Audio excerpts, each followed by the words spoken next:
شرائط فرضیت سے مراد یہ ہے کہ اس وقت تک یہ انسان پر فرض نہیں ہوتی نمازیں جب تک یہ شرائط پوری نہ ہو جائیں۔ تو شرائط فرضیت کیا ہیں؟ علماء نے لکھا ہے کہ سب سے پہلے اسلام ہے، یعنی مسلمان پر نماز فرض ہے، کافر پر فرض نہیں ہے۔ دوسری شرط ہے عقل، یعنی عقل مند لوگوں پر نماز فرض ہے۔ اگر کوئی شخص عقل مند نہیں ہے، خدا نخواستہ پاگل ہے، اس کی عقل جاتی رہی ہے، تو اس پر نماز فرض نہیں ہے۔ تیسرا بلوغت ہے، جو شخص نابالغ ہے، ابھی بچہ ہے، اس پر فرض نہیں ہے، لیکن یہ ہے کہ اسے ترغیب دی جاتی ہے، جیسا کہ حدیث میں آتا ہے کہ جب بچہ 7 سال کا ہو تو اسے نماز کا حکم دیں، اور 10 سال کی عمر میں اگر نماز نہیں پڑھتا تو آپ اسے سزا بھی دے سکتے ہیں، لیکن فرض نہیں ہے اس پر، فرض تبھی ہوگی جب وہ بالغ ہوگا۔ اور چوتھی شرط یہ ہے وقت کا داخل ہونا، یعنی نماز اس وقت تک فرض نہیں ہوتی جب تک وقت داخل نہ ہو جائے نماز کا۔ تو یہ 4 شرائط ہیں: اسلام، عقل، بلوغت اور وقت کا داخل ہونا۔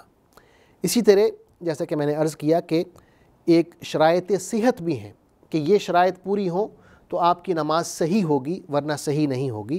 اس میں پہلی شرط جو ہے وہ طہارت کی ہے، اور طہارت میں پھر 3 چیزیں آ جاتی ہیں: جسم کی طہارت ہے، لباس کی طہارت ہے، اور وہ جگہ جہاں آپ نماز پڑھ رہے ہیں وہ جگہ بھی صاف ہونی چاہیے، پاک ہونی چاہیے۔ تو طہارت میں یہ تینوں چیزیں شامل ہیں: جسم، لباس اور جگہ۔ دوسری شرط ہے کہ انسان اپنی شرمگاہ کو چھپائے، یعنی مکمل لباس اس نے اوڑھا ہوا ہو، کیونکہ اللہ تعالیٰ فرماتے ہیں خُذُوا زِینَتَکُمْ عِنْدَ کُلِّ مسجد، کہ نماز کے وقت آپ اپنا بہترین لباس پہنیں جو آپ کی زینت ہے۔ اور تیسری شرط یہ ہے شرائط صحت میں کہ آپ قبلہ رخ ہوں، کیونکہ اللہ تعالیٰ فرماتے ہیں وَحَيْثُ مَا كُنْتُمْ فَوَلُّوا وُجُوهَكُمْ شَطْرَهُ، کہ آپ جہاں کہیں بھی ہوں اور نماز پڑھنے لگیں تو خانہ کعبہ کی طرف اپنا رخ کر لیں۔ تو یہ 3 شرائط ہیں: طہارت، شرمگاہ کو چھپانا اور قبلہ رخ ہونا۔ تو یہ شرائط پوری ہوں گی تو نماز صحیح ہوگی، ورنہ صحیح نہیں ہوگی۔ اسی طرح نماز کے فرائض ہیں کہ ان کا بجا لانا، ان پر عمل کرنا ضروری ہے، ورنہ نماز جو ہے وہ ناقص ہوگی، نماز آپ کی نہیں ہوگی۔ پہلا فرض یہ ہے کہ کھڑے ہو کر نماز پڑھیں، اور اس میں یہ ہے کہ اگر کھڑے ہونے کی استطاعت نہ ہو تو پھر اجازت ہے کہ آپ بیٹھ کر نماز پڑھ سکتے ہیں۔ اگر بیٹھ کر بھی نہیں پڑھ سکتے تو اجازت ہے کہ آپ لیٹ کر پڑھ سکتے ہیں، کیونکہ حضور صلی اللہ علیہ وسلم نے فرمایا ہے صلی قائما فإن لم تستطع فقاعدا فإن لم تستطع فعلى جنب، کہ آپ کھڑے ہو کر نماز پڑھیں، اگر کھڑے نہیں ہو سکتے تو پھر بیٹھ کر نماز پڑھیں، اور اگر بیٹھ بھی نہیں سکتے تو کروٹ پر یا لیٹ کر نماز پڑھیں۔ اور اللہ تعالیٰ نے بھی فرمایا ہے وَقُومُوا لِلَّهِ قَانِتِينَ، کہ اللہ کے سامنے کھڑے ہو کر نماز پڑھو اور دعا کرو۔ یہ پہلا فرض ہے کہ نماز کھڑے ہو کر پڑھیں۔ دوسرا فرض یہ ہے کہ نماز کی نیت کریں، اور نیت جو ہے اس کا تعلق ہمارے دل کے ساتھ ہوتا ہے، الفاظ کے ساتھ نہیں ہوتا۔ بعض علماء نے اجازت دی ہے کہ آپ الفاظ سے بھی نیت باندھ سکتے ہیں، لیکن اکثریت کا یہی ہے کہ نیت جو ہے وہ آپ دل سے کرتے ہیں، اور نیت کے بغیر نماز نہیں ہوتی۔ حضور اکرم صلی اللہ علیہ وسلم کا فرمان ہے انما الاعمال بالنیات، کہ اعمال کا جو دار و مدار ہے وہ نیتوں پر ہے۔ اسی طرح تیسرا فرض یہ ہے کہ نماز شروع کرتے وقت آپ تکبیر کہیں، اسے تکبیر تحریمہ کہتے ہیں۔ اس کے ذریعے آپ اللہ اکبر کہہ کے نماز میں داخل ہوتے ہیں۔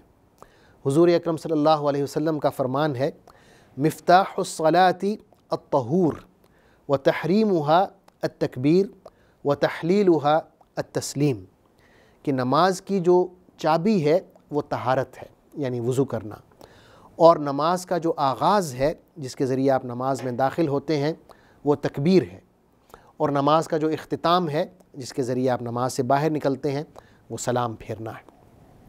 تو یہ تیسرا فرض ہو گیا۔ چوتھا فرض یہ ہے کہ سورہ فاتحہ کی تلاوت کی جائے۔ حدیث میں آتا ہے لا صلاۃ لمن لم یقرأ بفاتحۃ الکتاب، وہ شخص جو نماز میں سورہ فاتحہ نہیں پڑھتا اس کی کوئی نماز نہیں ہے۔ تو یہ بھی فرض ہے کہ سورہ فاتحہ نماز میں پڑھی جائے۔ پانچواں فرض یہ ہے کہ نماز کے جو ارکان ہیں، جو بھی نماز کے اعمال ہیں، انہیں تسلی کے ساتھ، اطمینان کے ساتھ ادا کیا جائے، اس میں جلدی نہ کی جائے۔ ہر عمل جو ہے اطمینان کے ساتھ، اگر آپ قیام کر رہے ہیں، کھڑے ہوئے ہیں تو اطمینان سے آپ کھڑے ہوں گے، رکوع کر رہے ہیں تو اطمینان سے رکوع کریں گے، رکوع کے بعد پھر کھڑے ہوئے ہیں تو اطمینان سے کھڑے ہوں گے، سجدہ کریں گے تو اطمینان سے سجدہ کریں گے۔ اس طرح تمام جو ارکان نماز ہیں یا نماز کے اعمال ہیں تسلی کے ساتھ، اطمینان کے ساتھ ادا کیے جائیں گے، کیونکہ حدیث میں آتا ہے کہ حضور صلی اللہ علیہ وسلم مسجد نبوی میں تشریف رکھتے تھے اور ساتھ میں کچھ صحابہ کرام بیٹھے ہوئے تھے کہ ایک شخص مسجد میں داخل ہوا اور اس نے جلدی سے نماز پڑھی اور پھر آ کے حضور صلی اللہ علیہ وسلم کو سلام کیا، تو آپ نے فرمایا ارجع فصلی فإنک لم تصلی، واپس جاؤ نماز پڑھو کیونکہ تم نے نماز نہیں پڑھی۔ تو وہ شخص دوبارہ جاتا ہے، دوبارہ نماز پڑھتا ہے، لیکن اسی طرح سے پڑھتا ہے جلدی میں۔ آپ صلی اللہ علیہ وسلم اس کو دوبارہ واپس بھیج دیتے ہیں۔ یہ تین دفعہ آپ صلی اللہ علیہ وسلم اسے دوبارہ بھیجتے ہیں۔ پھر وہ کہتا ہے کہ یا رسول اللہ مجھے ایسے ہی آتی ہے، آپ مجھے بتائیں کہ کیسے پڑھنا ہے۔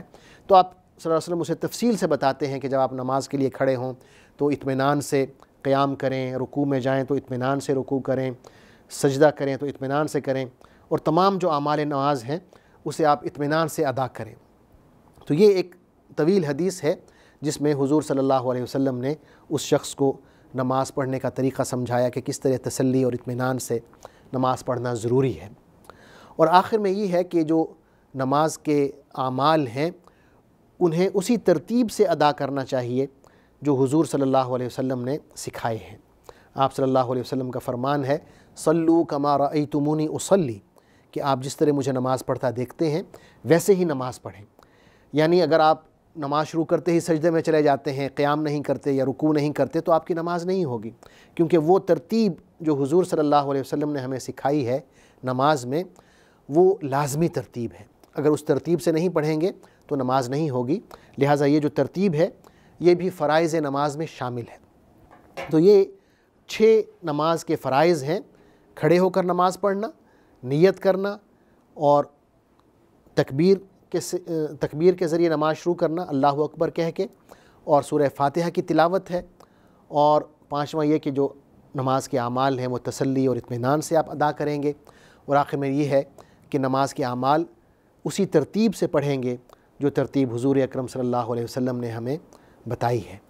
ناظرین، اللہ تعالیٰ سے دعا ہے کہ ہمیں نمازی بندوں میں شامل فرمائے اور ان لوگوں سے دور رکھے جو نماز نہیں پڑھتے، کیونکہ یہ ایک ایسا عمل ہے، گو کہ لوگ اس میں کوتاہی کرتے ہیں، یہ ایک ایسا عمل ہے کہ جسے حضور صلی اللہ علیہ وسلم نے اسلام اور کفر کے درمیان خط فاصل شمار کیا ہے۔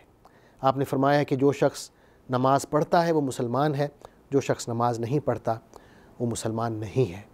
اللہ تعالی ہمیں اس کیفیت سے، بے نمازی ہونے کی کیفیت سے بچائے۔ آمین۔ والسلام علیکم ورحمۃ اللہ وبرکاتہ۔ اللہم صلی علی سیدنا محمد وعلی آلہ وصحبہ وسلم۔ اللہم صلی علی سیدنا محمد وعلی